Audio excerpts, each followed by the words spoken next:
حضرت زید بن عبداللہ اپنے باغ کو پانی دے رہے تھے تو کسی نے جا کے بتایا کہ حضور کا وصال ہو گیا۔ انہوں نے ایسے ہاتھ اٹھا لیے اور کہا اللہم اذہب بصری حتی لا ارا بعد حبیبی محمد احدا، اے اللہ مجھے اندھا کر دے، میری آنکھوں کی بینائی اچک لے۔ یہ آنکھیں رکھی ہی اس لیے تھیں کہ تیرے محبوب کو دیکھتا تھا، اب حضور چلے گئے ہیں تو میں نے ان چراغوں کا کیا کرنا ہے۔ حضرت حسان بن ثابت نے جو اس وقت اشعار کہے، کہتے ہیں کاش کہ کوئی کالا سانپ مجھے ڈنگ مار جاتا اور میں دوسری سانس نہ لیتا۔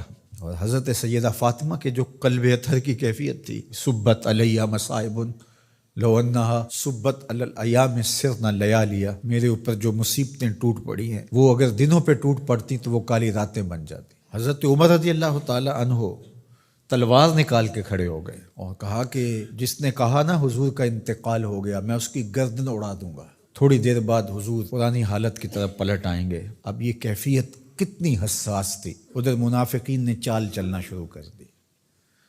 انہوں نے کہا حضور کے دم سے ساری رونقیں تھیں، اب وہ چلے گئے تو اب کس نے نمازیں پڑھنی ہیں، اب کس نے روزے رکھنے ہیں، اب کون جہاد پہ جائے گا؟ جب وہ ہی نہیں رہے تو ساری کہانی ختم ہو گئی۔ تو انہوں نے اس طرح سے چال چلنا شروع کر دی اور حضرت عمر کہتے تھے کوئی بولے تو صحیح۔ کتنا نازک وقت تھا۔ اس وقت میں حضرت ابو بکر آئے رضی اللہ تعالیٰ عنہ، ان کا کلیجہ تو پھٹ رہا ہوگا، لیکن یہی موقع تھا حضور کے مشن کو، حضور کی فکر کو، حضور کے دیے ہوئے نظام کو سنبھالنے کا، اور اپنے جذبات کو کس طرح کنٹرول کیا ہوگا۔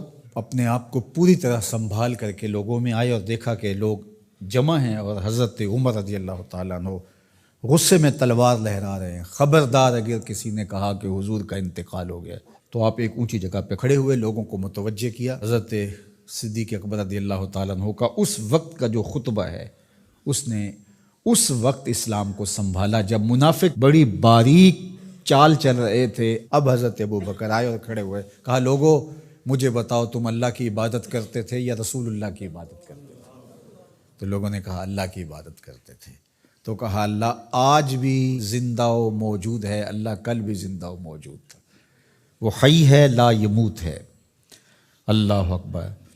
پھر انہوں نے وہ آیت کریمہ پڑھی وما محمد الا رسول قد خلت من قبلہ الرسل، اور صحابہ فرماتے ہیں ہمیں لگا کہ جس طرح یہ نازل اسی وقت کے لیے ہوئی تھی۔ اور پھر لوگ سنبھلے اور پھر حضرت سیدنا صدیق اکبر رضی اللہ تعالی عنہ نے اس مشکل وقت دین کو سنبھالا اور پھر حضور علیہ الصلوۃ والسلام کے مشن کے لیے کھڑے ہوئے۔ لشکر اسامہ بن زید بن حارثہ رضی اللہ تعالیٰ عنہ کو روانہ کیا جا چکا تھا، حضور نے خود روانہ کیا تھا۔ ابھی جرف کے مقام پر ہی یہ لشکر پہنچا تھا، مدینہ المنورہ سے تھوڑا باہر نکلا تھا کہ حضور کے وصال کی خبر آئی تو یہ واپس آ گئے۔ تو بعض صحابہ نے کہا کہ اب مدینہ المنورہ کے حالات وہ نہیں رہے، اطراف کے اندر قبائل سر اٹھا سکتے ہیں جو دبے ہوئے تھے، اب حضور کے وصال کی خبر پھیل گئی ہے تو کوئی مدینہ المنورہ پر حملہ نہ کر دے، اور بہترین جنگجو اس لشکر میں شامل ہیں، تو اگر حملہ ہو گیا تو پیچھے سے دفاع نہیں ہو پائے گا، تو لہٰذا اس لشکر کو حکمت یہ ہے کہ روک لیا جائے۔ حضرت صدیق اکبر رضی اللہ تعالیٰ عنہ نے کہا کہ نہیں، یہ حضور کا روانہ کردہ ہے، جا کے رہے گا۔ بلکہ آپ نے تاریخی جملہ کہا کہ اگر مجھے یقین ہو کہ جنگلوں سے جانور آ کے ہمارے جسم کی بوٹیاں بھی نوچ کے کھا جائیں گے، یہ لشکر پھر بھی روانہ ہوگا۔ لوگوں نے حضرت عمر سے کہا کہ ضرور لشکر کو روانہ کریں، لیکن حضرت ابو بکر رضی اللہ تعالی عنہ سے اتنا کہیں کہ امیر لشکر کو معزول کر کے کوئی اور قریشی سردار بزرگ اس کا امیر بنا دیا جائے۔ 9 عمر لڑکا ہے، دوسرا غلام زادہ ہے، تو بڑے بڑے قریشی سردار اور جنگجو ان کی قیادت کو قبول کرنے سے انکار نہ کر دیں، تو وہ گئے اور جا کے کہا کہ بڑے بزرگوں کی یہ رائے ہے کہ آپ ضرور لشکر کو روانہ کر دیجئے، لیکن اتنا کیجئے کہ امیر لشکر کو تبدیل کر دیجئے۔